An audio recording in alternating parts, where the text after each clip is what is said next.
This e-learning video is to help you with your IMI G4 or MS4 unit. This video relates to the measuring devices which you will come across in the workshop. Please ensure that you do take notes with pen and paper or on the Google Docs as you go through the video. Don't forget you can pause it as well. Lesson objectives. After studying this lesson, you should be able to answer questions on accuracy, a range of mechanical equipment and a range of electrical equipment. Measurement is the act of measuring or the process of being measured. It is the process of comparing a dimension, quantity or capacity to a known value by using a suitable measuring instrument. Simple examples of measuring instruments would be a tape measure or a steel rule. Accuracy. Accuracy is a key aspect of measurement and generally means how close the measurement value of something is to its actual value. For example, if a length of about 30 centimetres is measured with an old tape measure, then reading may be 1 or 2 millimetres too high or low. This would be an accuracy of plus or minus 2 millimetres. Now, considering measuring a length of metal bar with a steel rule, how accurately could you measure it this time? Probably the nearest 0.5 millimetres if you were careful, but this raises a number of issues to consider. 1. You could make an error reading the rule. 2. Do we actually know the length of the piece of bar to the nearest 0.5 millimetres? And 3. The rule may be damaged and not given the correct reading. The first and second of these issues can be dispensed by knowing how to read the test equipment correctly and also knowing the appropriate level of accuracy required. A micrometer for a tyre tread depth would be over the top, and in the same way a tape measure for valve clearance would be nowhere near good enough. I am sure you get the idea. Equipment. To ensure instruments are and remain accurate, there are just two simple guidelines. Look after equipment. For example, a micrometer thrown on the floor will not be accurate. Ensure instruments are calibrated regularly. This means being checked against a known good equipment. Straight edge and feelers. A straight edge is a piece of equipment with a straight edge. It is used as a reference for measuring flatness. It is placed on top of a test subject. The feeler blades are then used to assess the size of any gaps. The feeler blades are sized in either hundredths of a millimetre or thousandths of an inch. Micrometers. The most common use for micrometer in the motor trade are for measuring valve shims, brake disc thickness and crankshaft journals.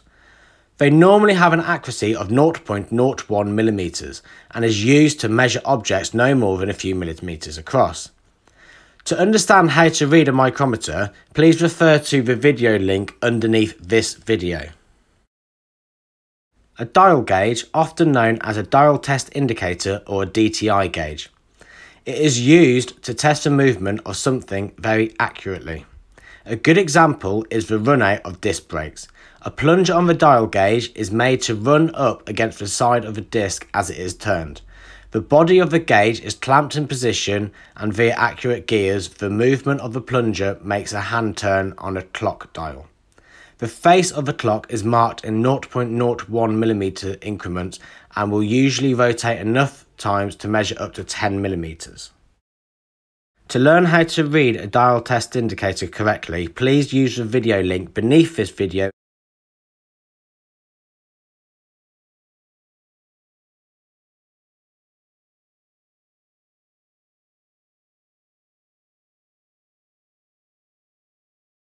Vernier calipers. There are now three types of calipers used for accurate measurement: vernier, dial and digital.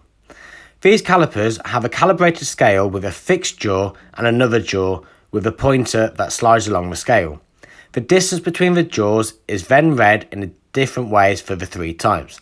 Vernier, dial and digital calipers can measure internal dimensions, external dimensions using the lower jaw, and in many cases depth by the use of a probe that is attached to the movable head and slides along the centre of the body. To understand how to read a vernier caliper correctly, please follow the link beneath this video in the Google Doc. Multimeters. A multimeter is an essential tool for working on a vehicle electrical and electronic system. Digital meters are most suitable for accuracy of reading as well as other facilities.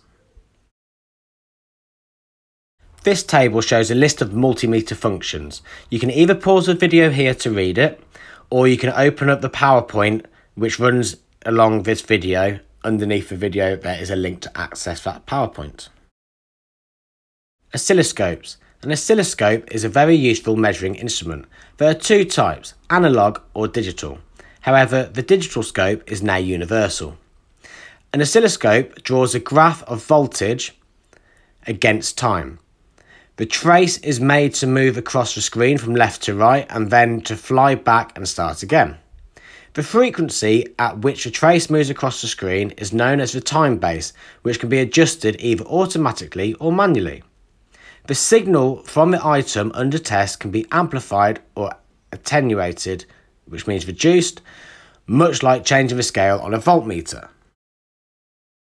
Oscilloscopes continued. The trigger, which is what starts the trace moving across the screen, can be caused internally or externally. When looking at signals such as ignition voltages, triggering is often external. Each time an individual spark fires or each time number one spark plug fires, for example. Picoscope. The Pico automotive kit turns a laptop or desktop PC into a powerful automotive diagnostics tool for fault finding sensors, actuators and electronic circuits. The oscilloscope connects to a USB port on the PC and can take up to 32 million samples per trace, making it possible to capture complex automotive waveforms. The scope can be used to measure and test virtually all of the electrical and electronic components and circuits in a modern vehicle, including ignition, primary and secondary circuits, injector and fuel pumps, starter motors and charging circuits, batteries, alternators and starter motors, lambda, airflow, knock and map sensors, glow plug, timer relays, CAN bus, LIN bus and FlexRay systems. Waveforms. When you look at a waveform on a screen, it is important to remember that the height of the scale represents voltage and the width represents time. Both of these axes can have their scales changed. The time scale can vary from a few microseconds to several seconds. The voltage scale can vary from a few millivolts to several kilovolts. For most test measurements, only two connections are needed, just like a voltmeter. This is the end of the video. Please see beneath the video links on how to read the different measuring equipments. There is a video for each equipment.